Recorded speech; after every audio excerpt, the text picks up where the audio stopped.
bicara kepada audiens.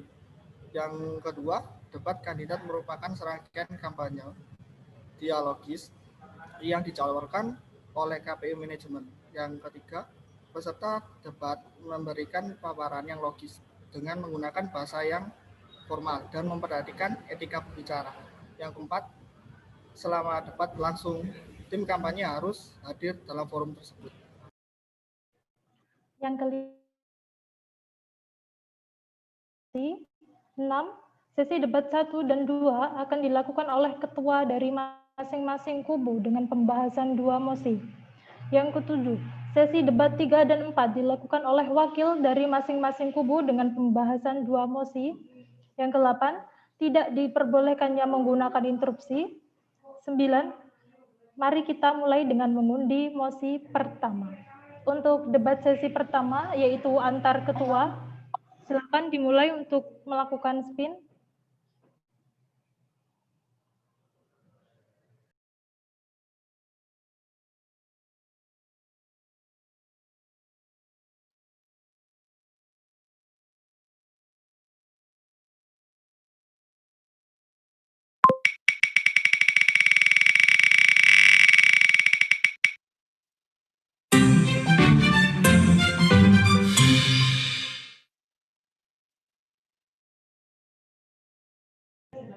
Baik, terpilih untuk sesi 1 dengan mosi 5.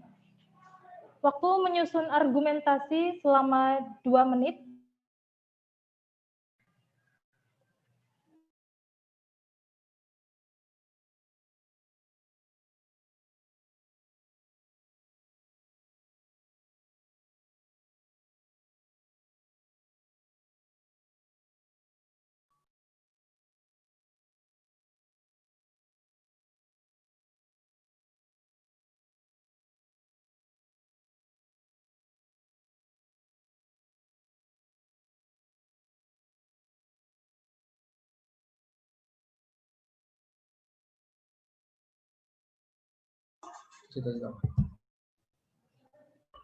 Oke, mosi 5 dalam memberikan sebuah keputusan politis di internal organisasi himpunan, bagaimana cara komunikasi politik yang harus dilakukan untuk menginformasikan keputusan dari pimpinan organisasi kepada warga manajemen.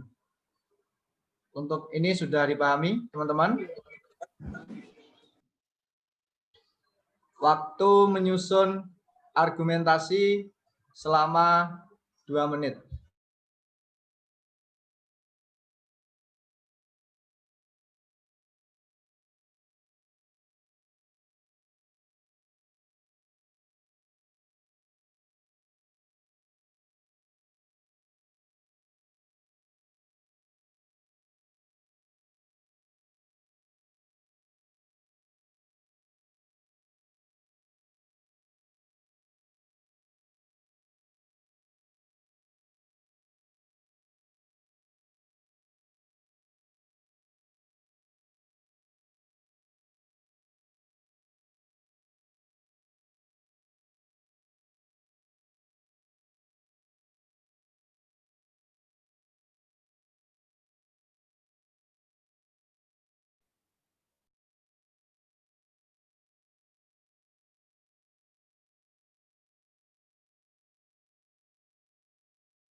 Baik, waktu sudah usai.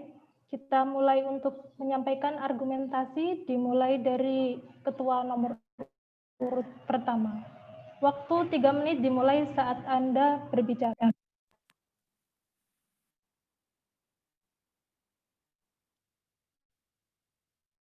Oke, terima kasih atas mosinya. Dalam memberikan sebuah keputusan politis di internal organisasi himpunan, bagaimana cara komunikasi politik yang harus dilakukan untuk menginformasikan keputusan dari pimpinan organisasi kepada warga manajemen. Oke ya, mulai dari yang pertama, menurut saya, untuk menyampaikan informasi atau sebuah keputusan dari pimpinan ke warga manajemen adalah dilakukan sesuai dengan garis koordinasi. Jadi tidak langsung serta-merta dari pimpinan langsung ke staf anggota PES gitu.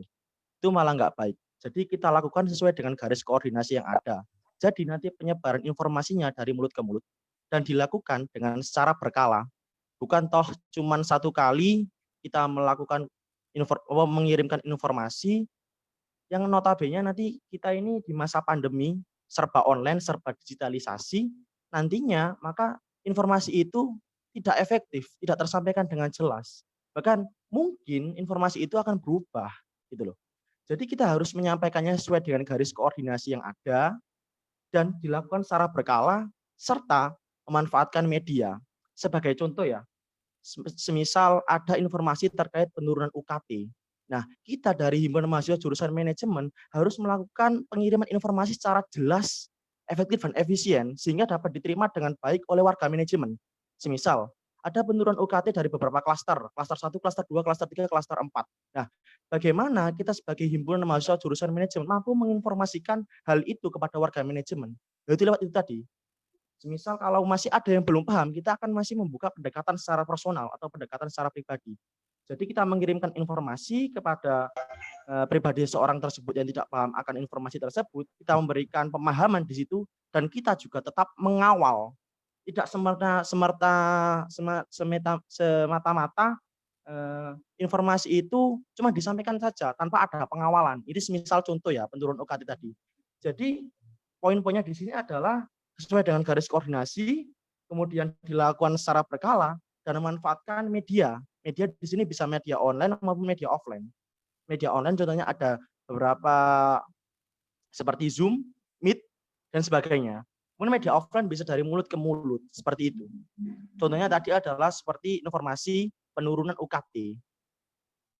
Mungkin seperti itu dari saya. Terima kasih.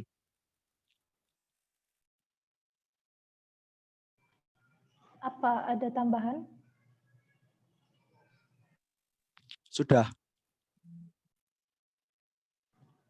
Baik, langsung saja untuk paparan argumentasi dari ketua nomor urut 2. Waktu 3 menit dimulai saat Anda berbicara. Dipersilakan.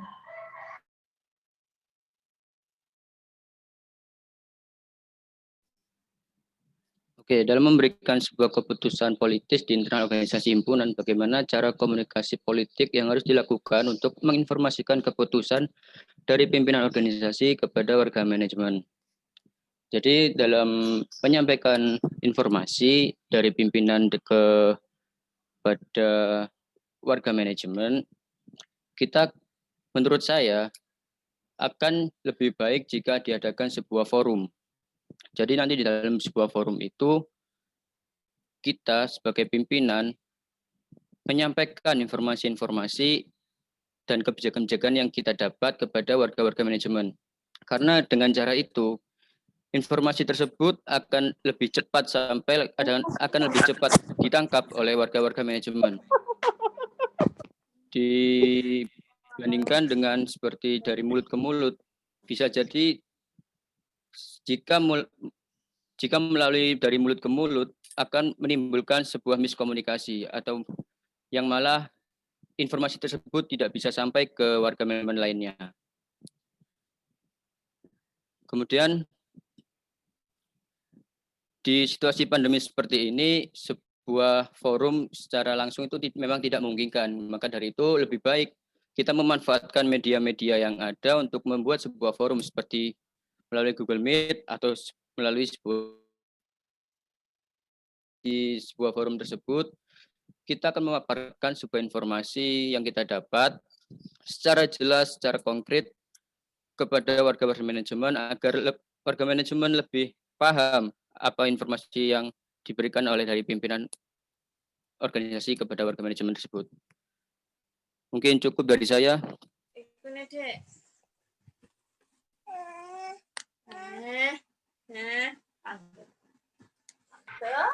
Baik, terima kasih. Apa tidak ada tambahan? Cukup. Terima kasih atas paparan argumentasi yang disampaikan. Kita mulai untuk sanggahan dari Ketua nomor 1 kepada Ketua nomor 2. Waktu dimulai ketika Anda berbicara. Mohon maaf, koreksi ya MC, bukan ketua nomor urut 2 tapi ketua nomor urut 1 ya. Terima kasih, mohon maaf sebelumnya. Oke. Saya akan mencoba menanggapi argumen dari saudara saya Faindra, bahwasanya saudara saya Faindra tadi mengatakan menggunakan forum seperti Zoom atau Meet yang lebih efektif daripada mulut ke mulut. Nah, saya mohon maaf sebelumnya, saya akan mencoba menyangga dari tanggapan atau argumen dari saudara Fafa. Menurut saya, forum memang adalah sebuah hal yang harus kita lakukan pada saat masa pandemi dan memang efektif dan efisien. Tapi selain itu, forum juga memiliki keterbatasan yang ada. Coba dilihat bahwasanya masa forum-forum itu, apakah forum dalam Zoom itu memenuhi kapasitas yang ada, bahwa saya seluruh warga manajemen ini bisa masuk dalam satu forum tersebut. Notabene kapasitas itu ataupun sarana itu masih belum kita punyai. Dan di dalam forum tersebut biasanya juga tiap-tiap individu yang join dalam room atau forum tersebut itu tidak menghormati adanya sebuah forum. Jadi secara berkala pun kita harus melakukan bukan hanya dengan forum, tapi juga harus dengan mulut ke mulut. Karena apa? Misal ketika Zoom kita kapasitasnya cuma 500, dan informasi itu harus disampaikan kepada seluruh warga manajemen yang ada. Apa enggak dari mulut ke mulut kita sampaikan? Misal lewat media WhatsApp atau private chat, ya pastinya dari mulut ke mulut itu pasti ada. Nah, untuk meminimalisir hal-hal yang merubah informasi yang ada itu, maka kita harus menyampaikannya secara berkala. Bukan cuma satu kali saja. Jadi menyampaikannya secara berkala, sesuai dengan garis koordinasi, dan memanfaatkan media yang ada. 3 aspek-aspek itulah yang akan membuat informasi itu akan tersampaikan dengan baik dari pimpinan ke warga manajemen. Seperti itu, kalau menurut saya ya. Oke, terima kasih. Sekian pendapat dari saya.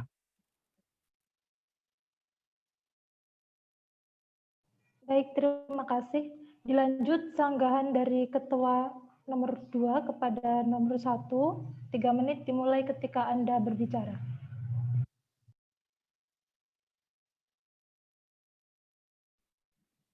Oke, jadi saudara Virus bilang tentang keefektifan.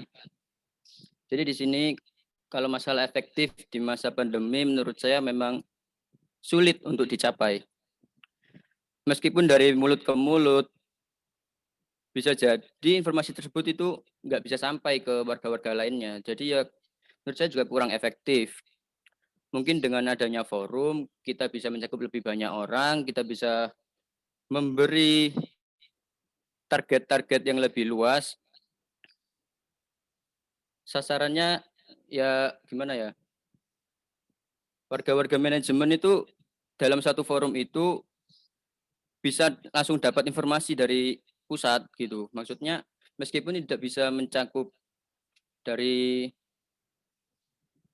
seluruh warga manajemen, setidaknya itu masih ada banyak orang yang di situ. Maksudnya jika dari satu mulut ke mulut hanya dari satu orang itu bisa jadi menimbulkan sebuah miskomunikasi atau misinformasi. Dengan adanya forum yang menyangkut banyak orang, misal dalam satu forum terdapat 500 peserta. Berarti dari 500 peserta itu mendapatkan informasi yang konkret, yang benar-benar dari pusat gitu. Sedangkan kalau hanya dari mulut ke mulut, bisa jadi dari mulut satu ke mulut lainnya itu berubah informasinya jadi seperti itu. Menurut saya seperti itu ya.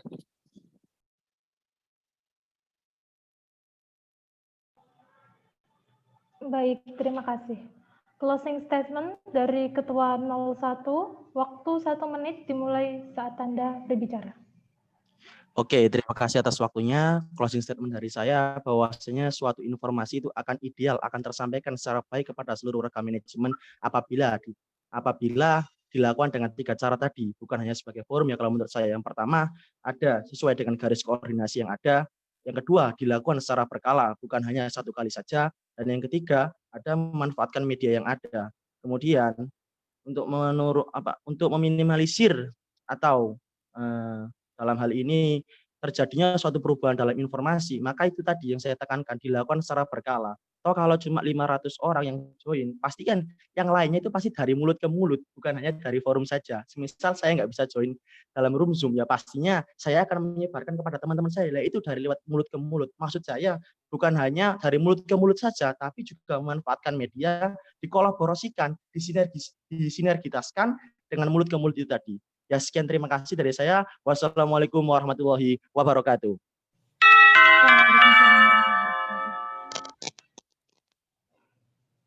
Terima kasih. Sekarang untuk closing statement dari Ketua 02, waktu 1 menit dimulai saat Anda berbicara.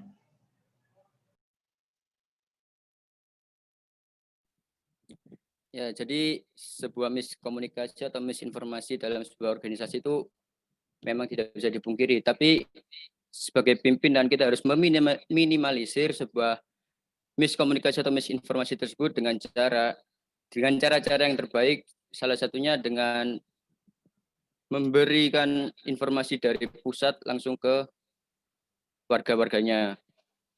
Jadi dengan cara seperti itu, warga menerima informasi itu langsung dari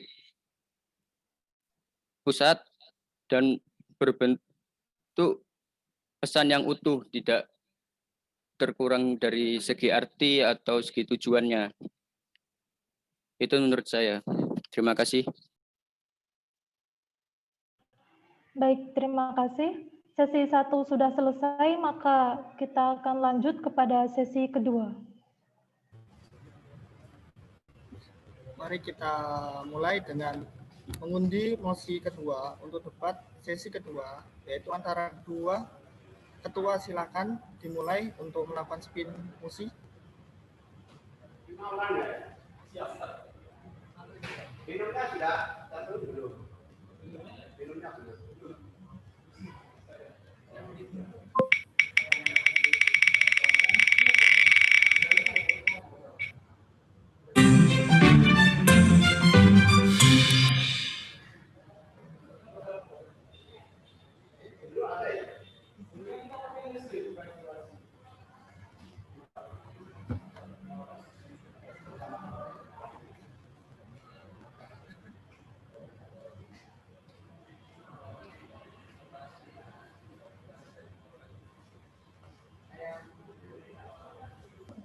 Oke.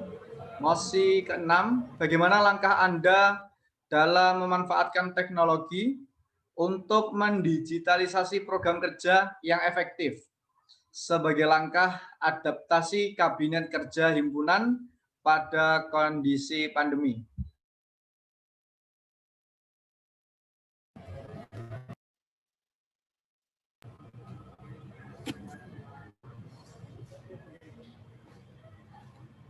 Waktu menyusun argumentasi selama 2 menit dimulai dari sekarang.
Baik, waktu sudah usai.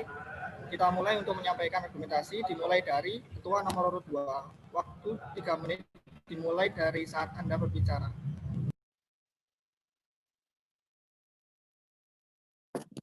Oke, bagaimana langkah Anda dalam memanfaatkan teknologi untuk mendigitalisasi program kerja yang efektif sebagai langkah adaptasi kabinet kerja himpunan pada kondisi pandemi?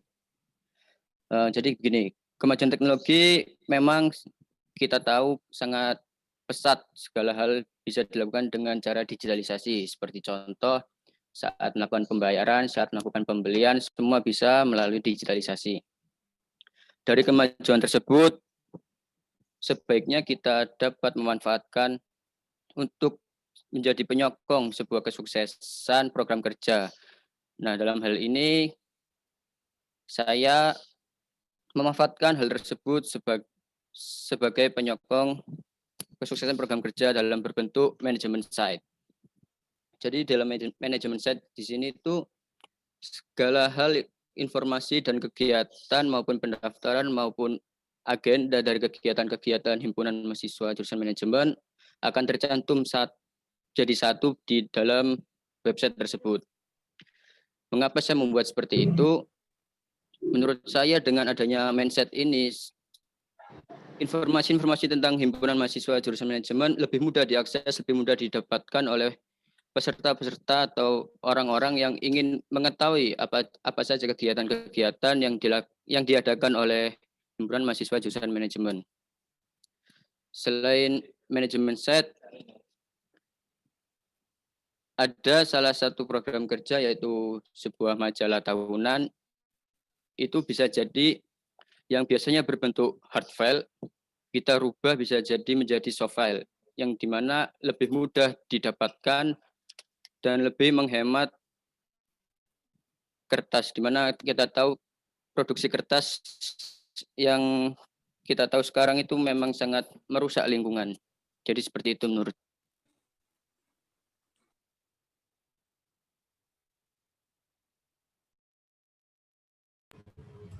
Ini ada tambahan lagi. Masih ada sisa waktu. Cukup.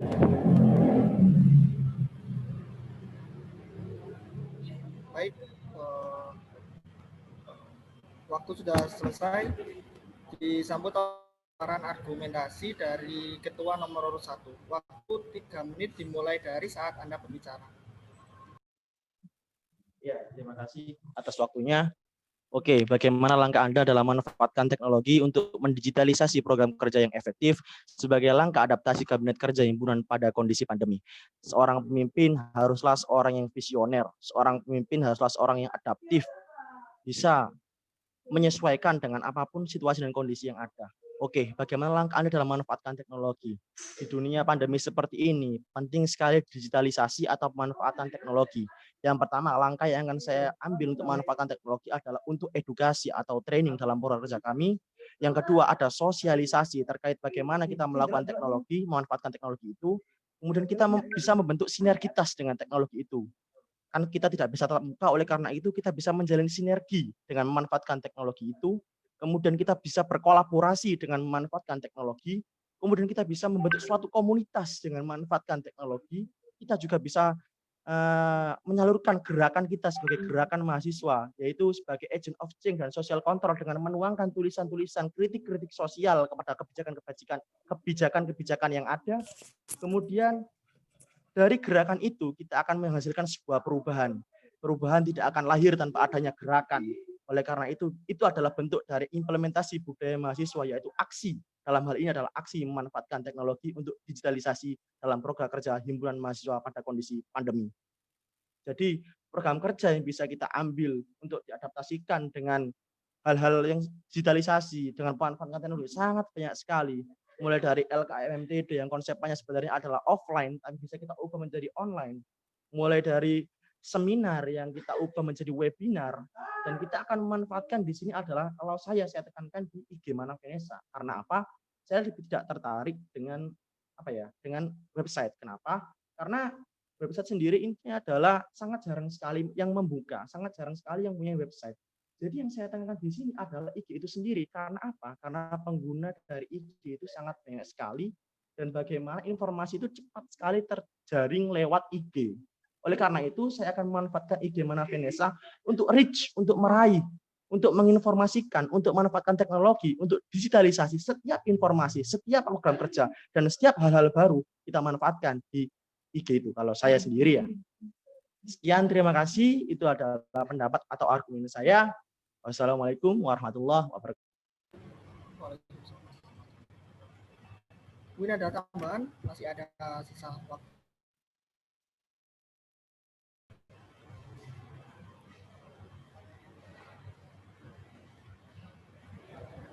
Terima kasih atas paparan argumentasi yang disampaikan. Kita mulai untuk sanggahan. Ketua paslon nomor 2 kepada ketua nomor urut 2, waktu 3 menit dimulai dari saat Anda berbicara. Oke. Jadi tadi Saudara Virus sempat menyinggung tentang masalah Instagram.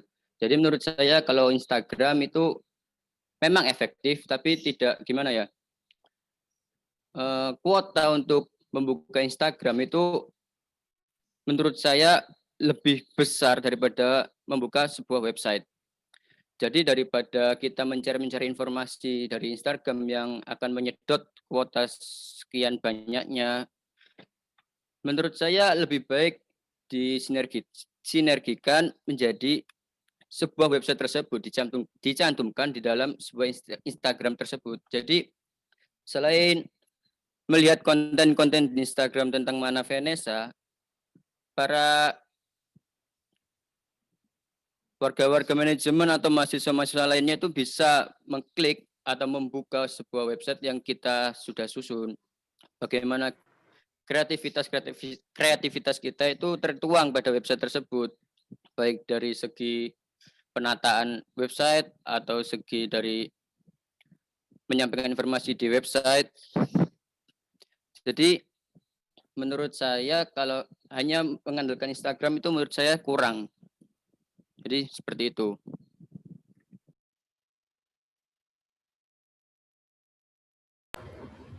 Apa ada tambahan lagi? Masih ada sisa waktu cukup banyak. Cukup. Terima kasih paparan sanggahan dari paslon nomor 2. Dilanjut sanggahan dari ketua paslon nomor 1 kepada paslon 2. Paslon 1 dimulai dari ketika Anda bersuara.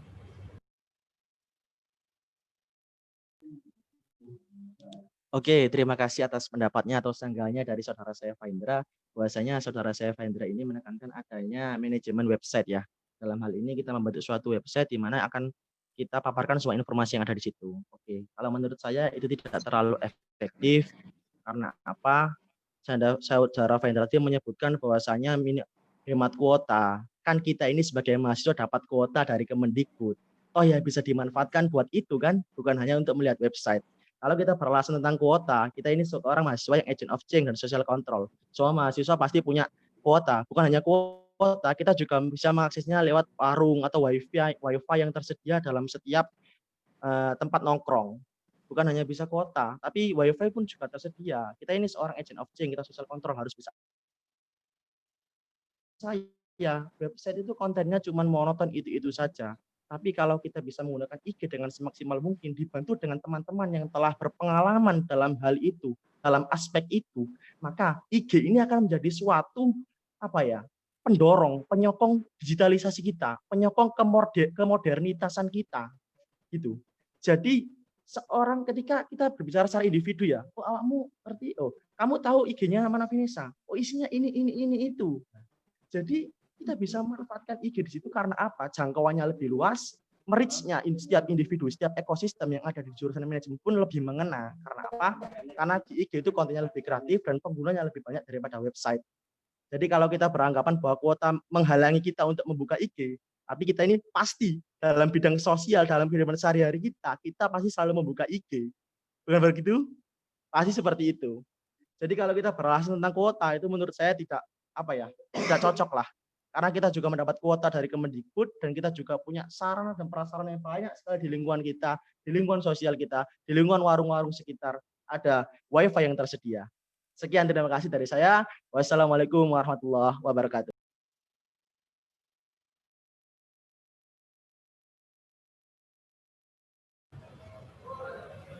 Terima kasih paslon nomor 1.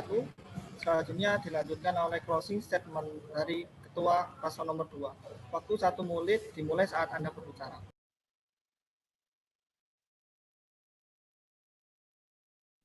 Oke, jadi dengan kemajuan teknologi kita dapat memanfaatkan kemajuan tersebut untuk mengefektifkan sebuah program kerja.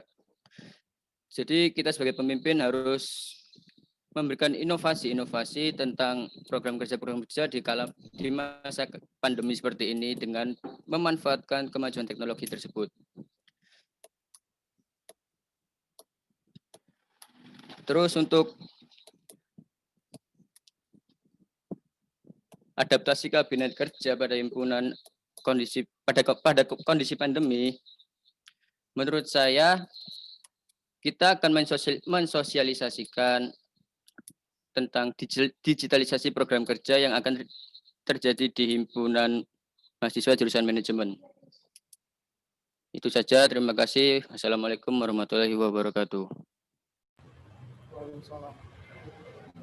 Baik, terima kasih. Selanjutnya dilanjutkan oleh closing statement dari Ketua paslon nomor 1. Waktu 1 menit dimulai saat Anda berbicara. Oke, terima kasih. Sedikit closing statement dari saya, bahwasanya seorang pemimpin haruslah visioner, seorang pemimpin haruslah adaptif, seorang pemimpin haruslah kritis.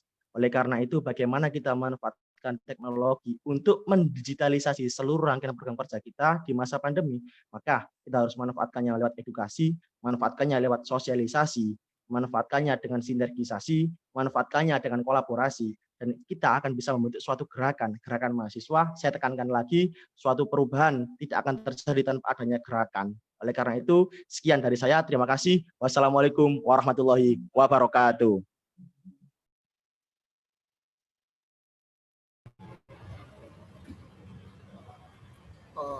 Terima kasih paslon nomor 1. Sesi kedua sudah selesai, maka akan dilanjut pada sesi ketiga. Mari kita mulai dengan mengundi mosi ketiga. Ya, mohon izin MC, sebelum berlanjut kepada mosi selanjutnya, saya mengapresiasi atas antusias audiens yang sudah menyuarakan suaranya lewat room chat untuk meramaikan debat pada siang hari ini. Dipersilahkan untuk kalian bisa memeriahkan, namun diingatkan juga untuk tetap bisa menjaga etika dalam menulis, mengingat forum di room chat itu bisa diakses oleh semua partisipan yang mengikuti debat pada hari ini. Terima kasih disampaikan atas antusias yang baik dari audiens. Terima kasih.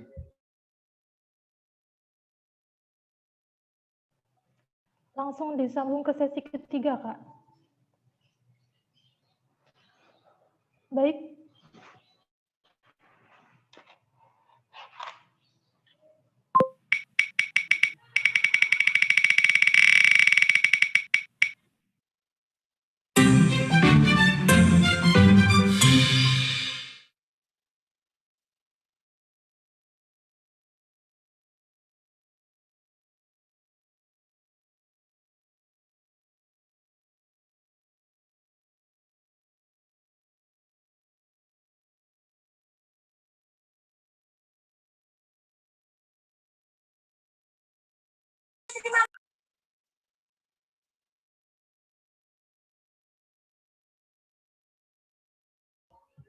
Oke.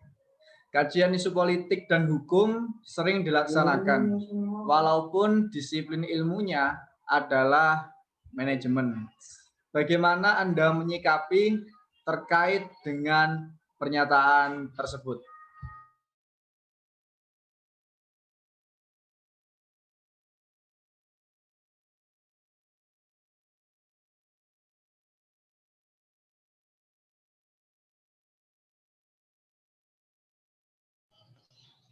Waktu menyusun argumentasi selama 2 menit dan bisa dimulai dari sekarang.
Nah, akhir November.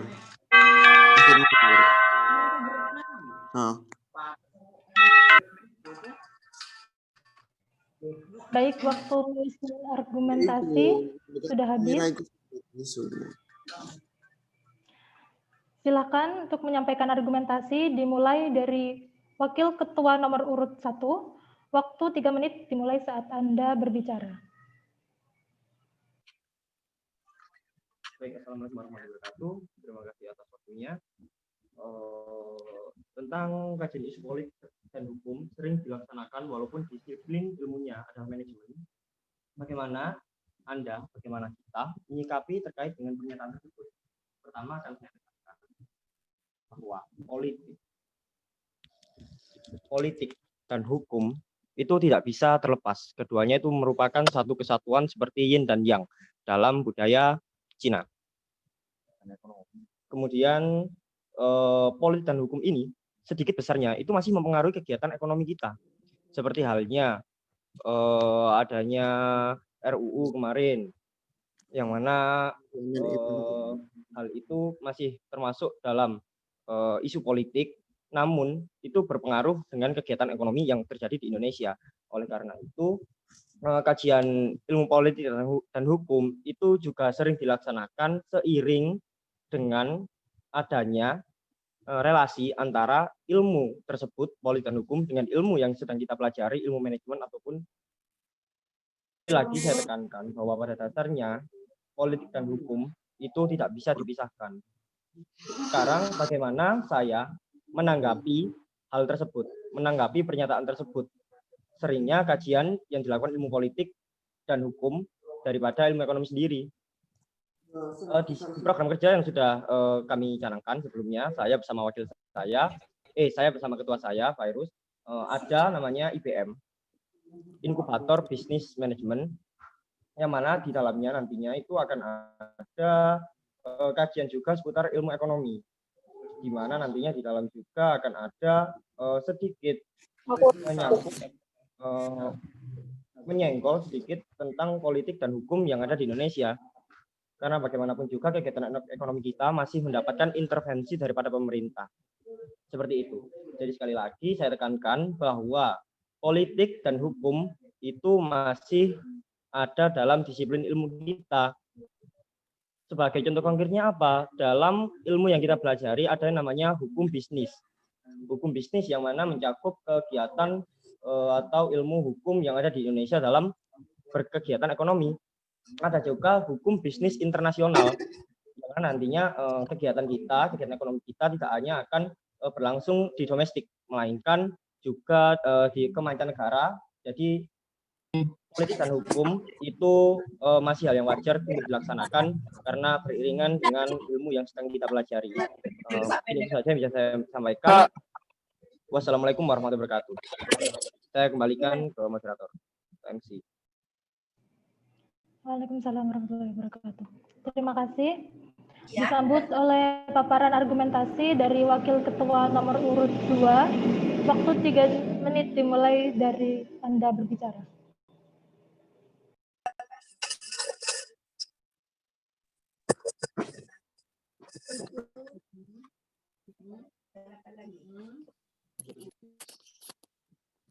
Oke, terima kasih paparan dari Saudara MH. Jadi kalau menurut saya politik dan hukum atau manajemen itu saling hidup berdampingan, yang dimana tidak bisa terpisahkan. Politik tidak bisa semena-mena karena hukum, dan manajemen mengatur bagaimana politik dan hukum itu berjalan. Jadi kita juga sebagai mahasiswa yang memiliki peran sosial kontrol, yang dimana kita harus peduli dengan isu-isu yang ada, karena itu juga tugas sebagai mahasiswa. Dan juga terkaitan dengan program kerja kinerja kita itu ada di MMJ Raker, yang dimana fungsionaris nanti bermusyawarah dan memutuskan sebuah hukum yang akan berjalan untuk satu periode ke depan. Jadi udah seperti itu aja. Baik, terima kasih atas paparan argumentasi yang disampaikan. Kita mulai untuk sanggahan Wakil Ketua nomor urut 1 kepada Wakil Ketua nomor urut 2. Waktu dimulai ketika Anda berbicara. Baik, terima kasih. Saya tadi sedikit mendengar bahwa saudara saya, Danang, mendukung apa yang saya katakan, bahwa ilmu politik dan hukum itu masih memiliki berkesinambungan dengan ilmu ekonomi yang sedang kita pelajari, lebih tepatnya ilmu manajemen. Kemudian saya tadi juga sedikit mendengar tentang MMJ Raker, yang saya juga masih tidak tahu tadi apa maksudnya. Jadi mungkin itu saja, karena juga tidak banyak argumen yang bisa disampaikan, jadi saya juga tidak bisa menyampaikan banyak argumen yang bisa disanggah. Seperti itu saja. Sekian dari saya. Wassalamualaikum warahmatullahi wabarakatuh. Terima kasih. Dilanjut sanggahan Wakil Ketua nomor urut 02 kepada Wakil Ketua nomor urut 01. 3 menit dimulai ketika Anda berbicara.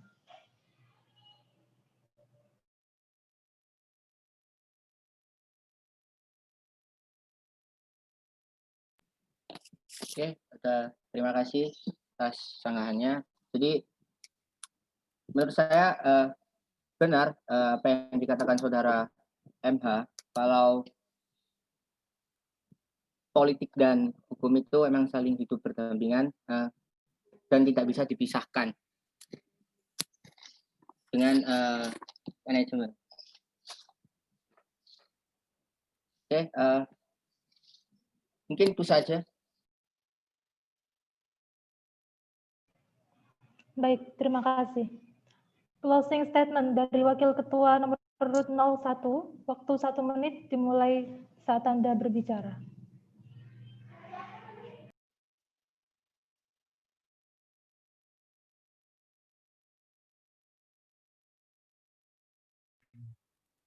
Baik, closing statement dari saya, langsung saja ada 2 poin yang perlu saya tekankan lagi. Pertama, politik dan hukum itu tidak bisa terlepas dari kehidupan kita, khususnya untuk berkegiatan ekonomi. Kemudian yang kedua, kegiatan ekonomi itu masih dipengaruhi sedikit banyaknya dengan adanya politik atau kepentingan individu maupun golongan dengan hukum yang ada dalam lokasi tersebut. khususnya seperti Indonesia seperti itu. Jadi kajian isu politik dan hukum yang sering dilaksanakan, walaupun disiplin ilmunya manajemen, itu masih terbilang wajar karena seperti yang sudah saya katakan sebelumnya, ilmu politik dan ilmu hukum itu juga masih dalam satu ilmu yang kita pelajari untuk melengkapi ilmu ekonomi. Sekian dari saya. Wassalamualaikum warahmatullahi wabarakatuh.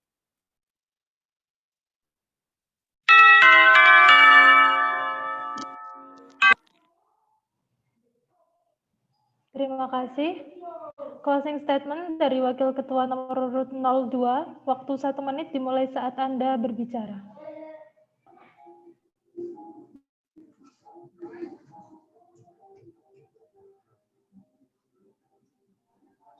Oke, terima kasih. Jadi di sini saya ingin menekankan bahwa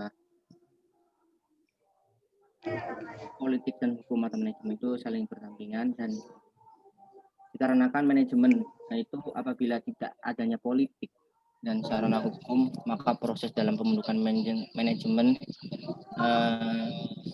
tidak akan selaras dikarenakan tidak adanya aturan atau pedoman hukum. Dan posisi politik juga bisa bersaing memasuki karena juga mengatur dasarnya pengolahan manajemen.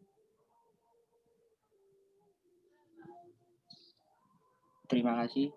Assalamualaikum warahmatullahi wabarakatuh. Baik, terima kasih. Sesi ketiga sudah selesai, maka akan kita lanjut ke sesi keempat. Mari kita mulai dengan mengundi mosi keempat untuk debat sesi keempat, yaitu antar wakil ketua. Silakan untuk mulai melakukan spin mosi.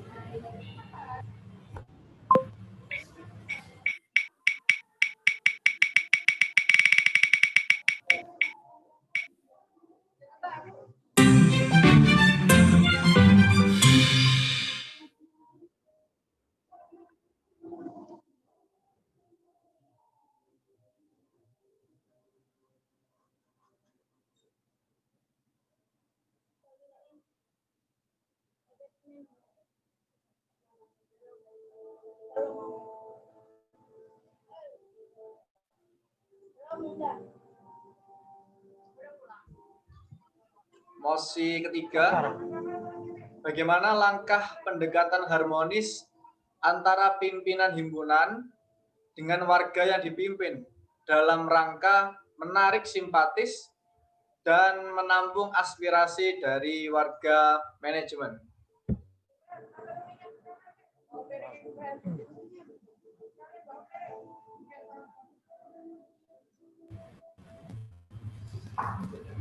Baik, waktu penyusunan bendari selama 2 menit dimulai dari sekarang.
Baik, waktu sudah usai. Mulai untuk menyampaikan argumentasi dimulai dari wakil ketua nomor urut 2. Waktu 3 menit dimulai dari saat Anda berbicara.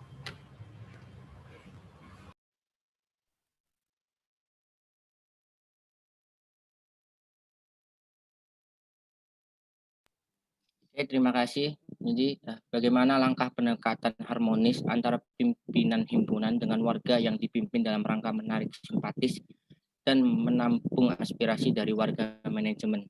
Jadi, menurut saya, kita terlebih dahulu melihat situasi di saat ini, yaitu di masa pandemi. Pendekatan secara langsung tidak bisa dilakukan secara langsung. Jadi kita bisa memanfaatkan platform-platform media sosial seperti website dan mungkin forum online dalam rangka menarik simpatis dan menampung segala aspirasi dan informasi dari warga manajemen. Kita juga bisa memanfaatkan proker, jaring asmara dan kotak aspirasi dari proker yang sudah kita sediakan. Jadi aspirasi dan informasi dari warga manajemen. Assalamualaikum warahmatullahi wabarakatuh. Waalaikumsalam. Mungkin ada tambahan, masih ada sisa. Saya mau bertanya.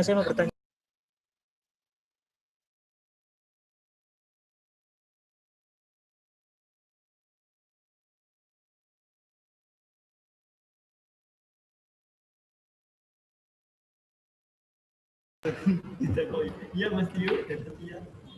Baik, waktu sudah kasih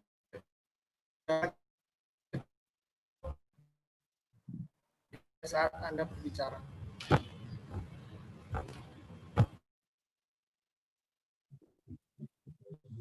Bismillahirrahmanirrahim. Baik, terima kasih. Assalamualaikum warahmatullahi wabarakatuh. Bagaimana langkah pendekatan harmonis antara pimpinan himpunan dengan warga yang dipimpin dalam rangka menarik simpatis dan menampung aspirasi dari warga manajemen?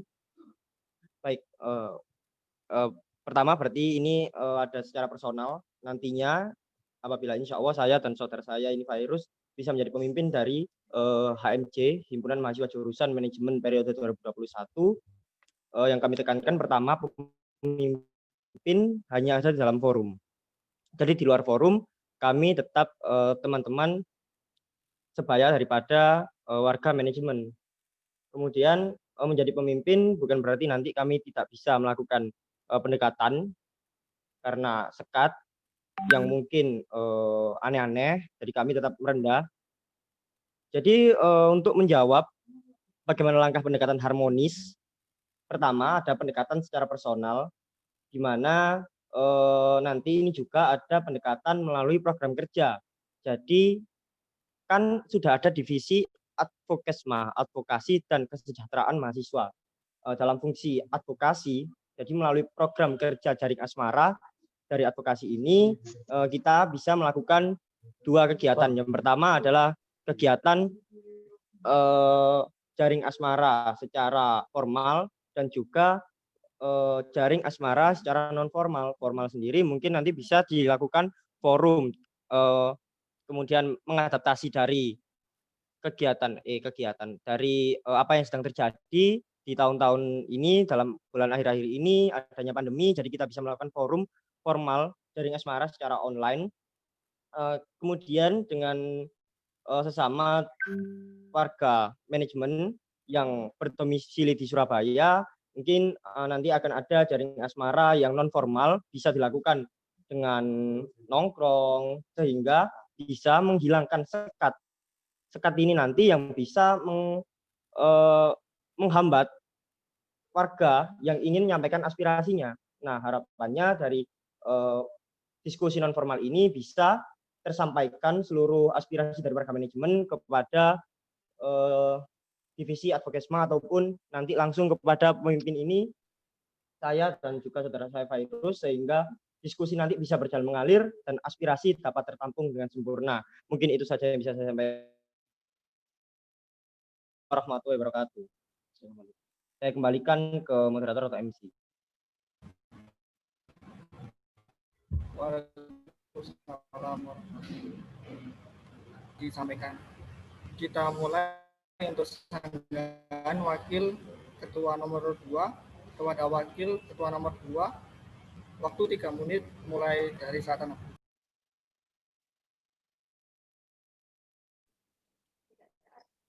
Oke, jadi menurut saya tadi argumen yang dilontarkan oleh saudara MH itu hampir sama dengan argumen saya. Jadi saya tidak ada sanggahan untuk sementara ini. Cukup sekian, terima kasih.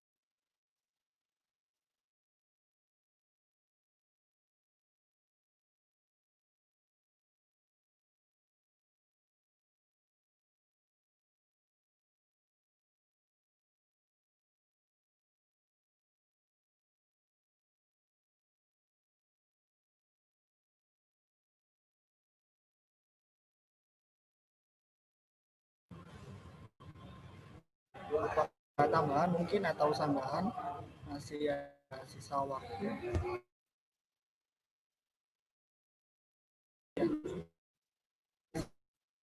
Dilanjut dari sanggahan wakil ketua nomor 1 kepada nomor urut 1. Kami persilakan. Bismillahirrahmanirrahim. Baik, langsung saja. Apakah suara saya terdengar dengan jelas, teman-teman? Ya, jelas. Oh, baik, terima kasih. Menyanggah sesi sanggahan ini dari saudara saya, Danang. Seperti yang dikatakan Danang, bahwa jawaban kami itu kurang lebih sama, khususnya dalam hal adanya forum di Jaring Asmara yang bisa dilakukan secara online karena terhambat dengan pandemi.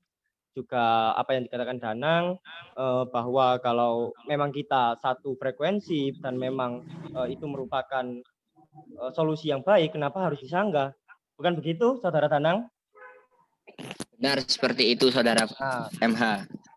Ya, seperti itu. Jadi kalau memang dalam debat ini solusinya memang saling menguntungkan dan tidak ada yang bisa disanggah, kenapa kita juga harus berapi-api untuk mencari sanggahan, mencari kesalahan. Baik, seperti itu. Sekian dari saya. Wassalamualaikum warahmatullahi wabarakatuh.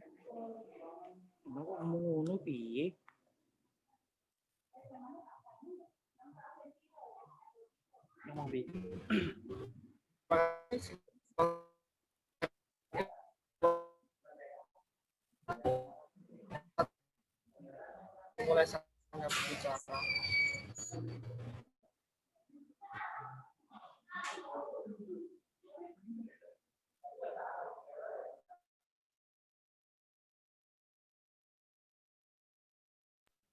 Oke, jadi closing statement dari saya, dalam menarik simpatis dan menampung aspirasi mahasiswa manajemen, memang dibutuhkan media-media yang efektif dan efisien, seperti yang telah disebutkan dari saudara MH dan saya, seperti jaringan Asmara dan kota aspirasi. Terima kasih. Assalamualaikum warahmatullahi wabarakatuh.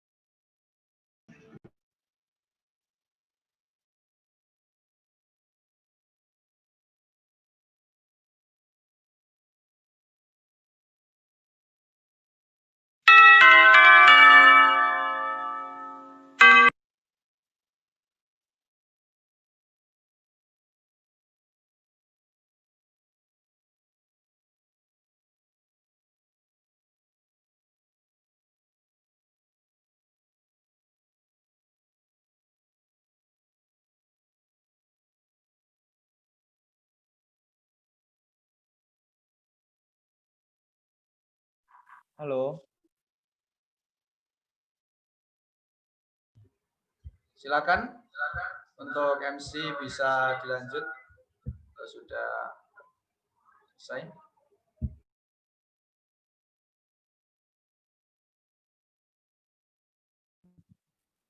Baik, terima kasih atas waktunya. Langsung saja untuk closing statement dari saya. Bagaimana langkah pendekatan harmonis antara pimpinan kok belum jalan? Oh, sudah jalan. Antara pimpinan himpunan dengan warga yang dipimpin dalam rangka menarik simpatis dan menampung aspirasi dari warga manajemen. Seperti argumen saya sebelumnya, pertama ada pendekatan secara personal dari pemimpin.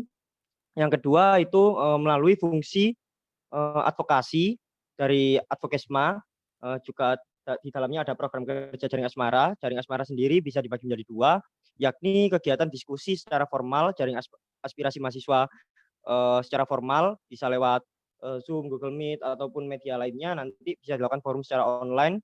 Kemudian ada juga forum secara non formal yang bisa dilaksanakan dengan diskusi santai, diskusi mengalir, yang mana nantinya harapannya bisa menghilangkan sekat yang terjadi dalam forum online atau forum formal, sehingga aspirasi dapat tertampung dengan lebih banyak, dengan lebih sempurna, sehingga kami juga bisa mendapatkan aspirasi yang maksimal dari teman-teman. Sekian dari saya. Wassalamualaikum warahmatullahi wabarakatuh.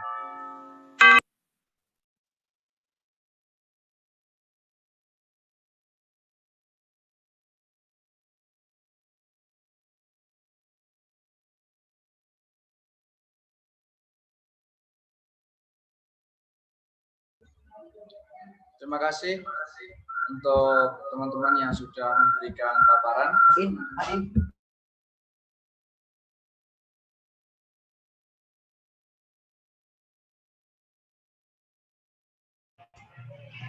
Baik, dengan dibacakannya closing statement menjadi akhir bahwa acara debat pada siang hari ini telah usai. Karena sesi debat sudah berakhir, masing-masing paslon diperkenankan untuk mempromosikan tim mereka agar bisa mendapatkan banyak suara ketika pemilihan nanti. Bisa dimulai dari paslon 1 yaitu Kak Fairuz dan Kak MH. Kepadanya dipersilakan. Mohon maaf, tadi suaranya agak putus-putus di sini. Tadi instruksi dari KPU apa? Bisa diulangi lagi? Kami sediakan waktu untuk teman-teman bisa memperkenalkan calonnya dan sedikit promosi untuk bisa disampaikan kepada audiens. Seperti itu, Kak.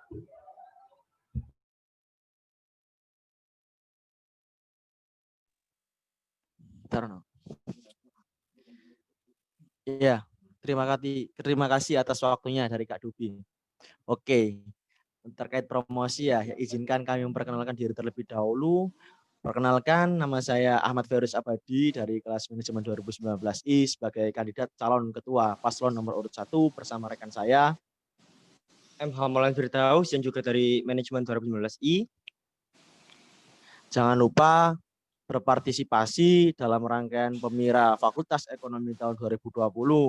Kita tidak melulu-mulu pilih yang menurut kalian siapa yang berkualitas, pilih yang menurut kalian siapa yang pantas, pilih menurut kalian siapa yang berkapasitas, berkapabilitas.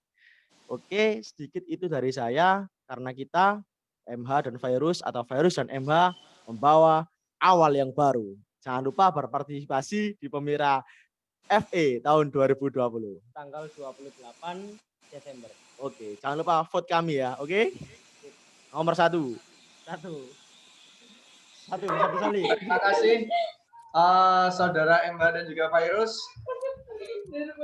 Kita lanjut dengan pasangan Pak Indra dan juga Danang. Dipersilakan. Oke, jadi terima kasih atas waktu yang diberikan. Sebelumnya kami akan memperkenalkan masing-masing dari kami. Jadi saya di sini Vendra Gono Pratama dari kelas manajemen 2019B dan rekan saya Muhammad Danang Mahardika, saya juga dari kelas 2019B. Jadi kita juga tidak terlalu mulu-mulu kalian harus memilih siapa, tentukan suara kalian. Pilih menurut kalian yang pantas dan berkualitas. Pesan saya jangan disia-siakan hak suara kalian untuk tanggal 28 nanti. Lalu pesan saya tetap di rumah karena angka COVID masih tinggi, vitamin jangan lupa dikonsumsi, tetap jaga kondisi di kala pandemi dan tetap menyala bersama kami.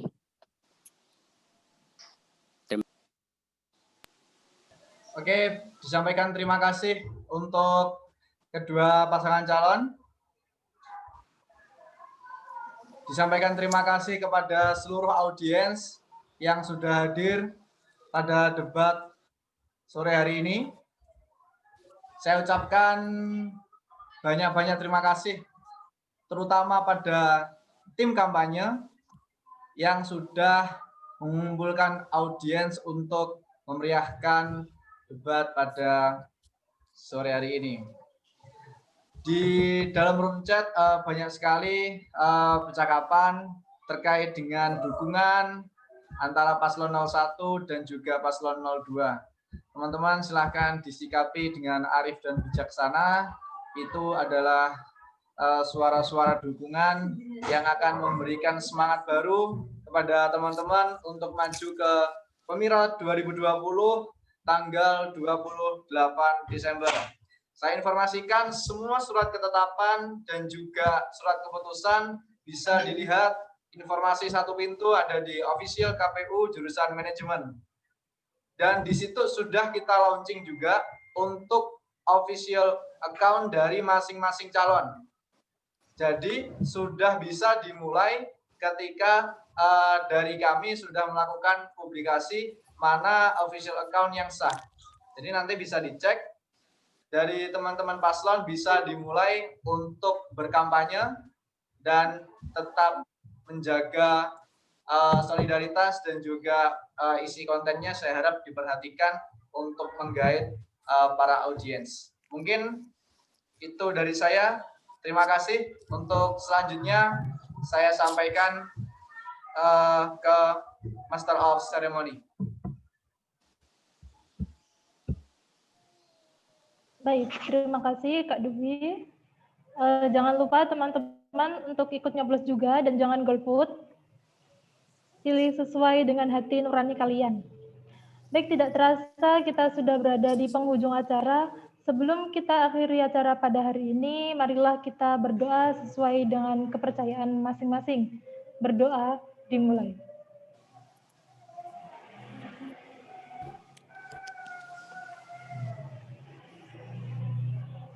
Berdoa selesai.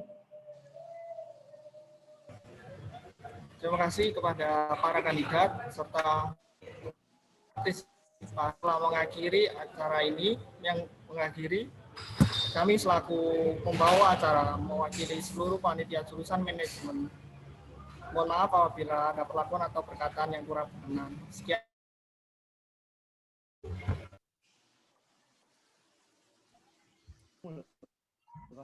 Waalaikumsalam warahmatullahi wabarakatuh. Waalaikumsalam. Terima kasih paslon. Disiapkan juga untuk agenda debat yang selanjutnya sesi kedua dan nanti akan dilakukan antar pasangan calon dengan tema yang berbeda tentunya dan dengan mosi yang berbeda pula. Disiapkan pula untuk nanti audiens untuk menghadiri debat sesi selanjutnya. Terima kasih Virus dan juga MH, Pak Hendra dan juga Dana. Tetap semangat semuanya.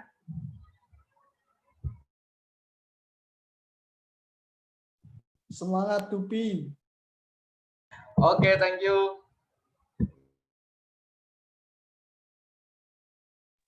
Baik, saya bersama saudara saya Virus izin meninggalkan volume dulu ya.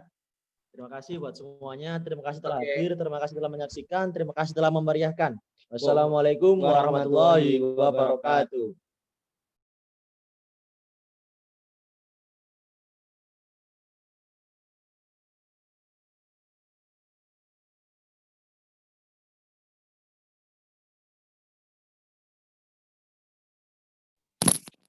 Kak Dubi, saya sama Danang juga mau pamit ya meninggalkan forum. Terima kasih udah bikin acara debat seperti ini. Juga teman-teman terima kasih sudah memeriahkan. Jangan lupa tanggal 28 digunakan hak suaranya dan jangan golput. Assalamualaikum warahmatullahi wabarakatuh. Tetap semangat. Oke, terima kasih. Terima kasih teman-teman, audiens Panwastra FE, Bu Sista Paramita, tim kampanye. Terima kasih teman-teman PPU Bisa hadir, sudah membantu. Hadir. Terima kasih Mas. Saya pamit ya. Ya Bu, terima kasih. Oke.